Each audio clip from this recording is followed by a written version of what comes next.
After traveling along interstates to Nashville, Tennessee, we arrived at the northern terminus of the Natchez Trace. The Natchez Trace Parkway is a 2-lane road with a 50-mile-per-hour speed limit that travels 444 miles from Natchez, Mississippi to Nashville, Tennessee. This scenic parkway is run by the National Park Service and loosely follows the old original woodland highway from the 1700s that is known as the Old Natchez Trace. Many park signs along the trace provide detailed information into the long history of this very unique route. The Old Natchez Trace footpath brings with it 10,000 years of history. The path evolved from buffalo and Indian trails to the first national highway of the Southwest. It was later cut and opened under the authority of the United States government after treaties negotiated with the Chickasaw and Choctaw Indians in 1801. It was designed to meet early necessities of trade between Nashville and the lower Mississippi. This historic travel corridor was used by American Indians, European settlers, slave traders, soldiers, future presidents, and mostly by cane tucks. Cane tucks were boatmen who floated merchandise down the Ohio and Mississippi rivers from states throughout the Ohio River Valley. Agricultural goods, coal, and livestock were among the many products that were floated to markets in Natchez, Mississippi, and New Orleans, Louisiana. Once the goods on the boats were sold, the boats themselves were often dismantled and sold as lumber. From Natchez, Mississippi, the boatmen would begin their long walk home. They traveled the Old Natchez Trace to Nashville, Tennessee, and from there, they used more established roads to take them to their homes further north and east. Here you can see why they talk about the sunken trace. You can see how it kind of dropped down from hundreds of years of foot traffic and wagon traffic and horse traffic and all that. In this video, you will travel with us from north to south along the path of the Natchez Trace. There are so many interesting sights along the trace, each with a story to tell. So leave the driving and filming to us, and you can sit back and enjoy the ride.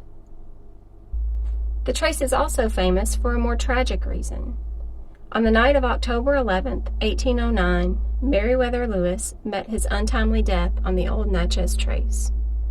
He was journeying over the Old Natchez Trace on his way to Philadelphia to edit the official manuscripts of his great Lewis and Clark expedition when he sought shelter for the night at Grinder's Stand, an inn along the trace.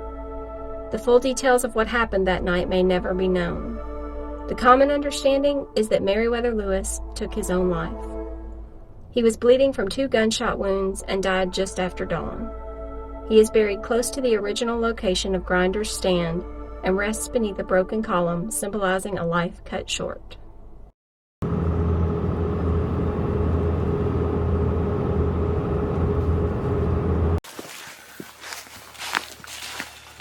The road that we travel in our cars now just kind of loosely follows the route, but this is the actual road that was used hundreds of years ago.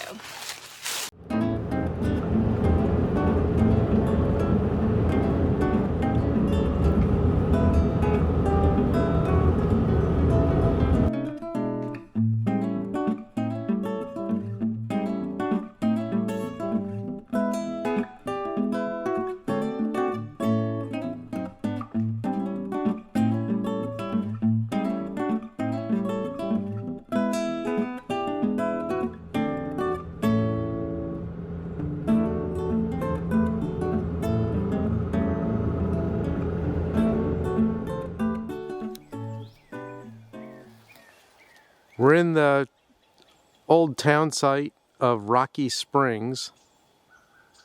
There's not much left here. You can see an old safe and a cistern, and there's another old safe just down the way. But this was a town of 2,600 people roughly in the early 1800s, I think. Is that right? Something like that. I don't know exactly the date. There's also a church that's still standing over there. You can see it. But that's about it. Yeah, there's not much left here. The church is pretty much all that's left. It's kind of a neat story, though.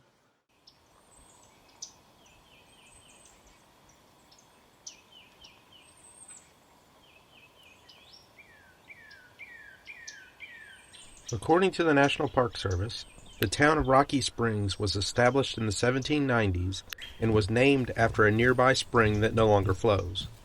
The town grew as a watering place along the Natchez Trace. Today, only the church and cemetery, 2 rusty safes, and several abandoned cisterns mark the area. The Civil War, yellow fever, destructive crop insects, and poor land management brought an end to this once prosperous rural community.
What do you see? Just rooms.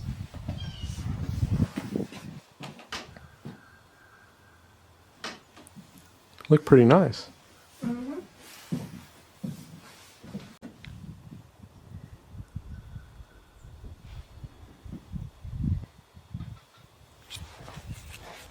Strange that the rooms aren't connected together.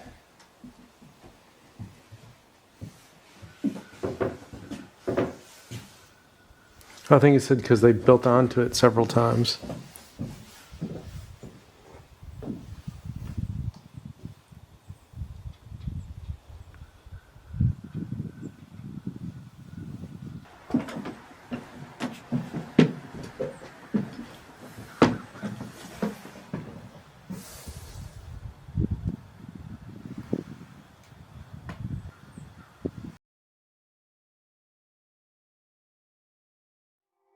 A short drive further on the parkway, and just before the southern terminus, we arrived at Emerald Mound.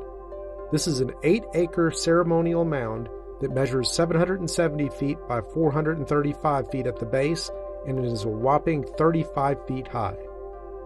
The mound was built between the years of 1200 and 1650 and is now a National Historic Landmark. We hope you enjoyed traveling the Natchez Trace with us. We really enjoyed learning the history of the area, and it was really nice that it wasn't crowded, too. Of course, it may have had something to do with the fact that we traveled it in mid-January. That probably did. But it was a wonderful time. Hope you enjoyed the video, and we'll see you on the next one. Bye.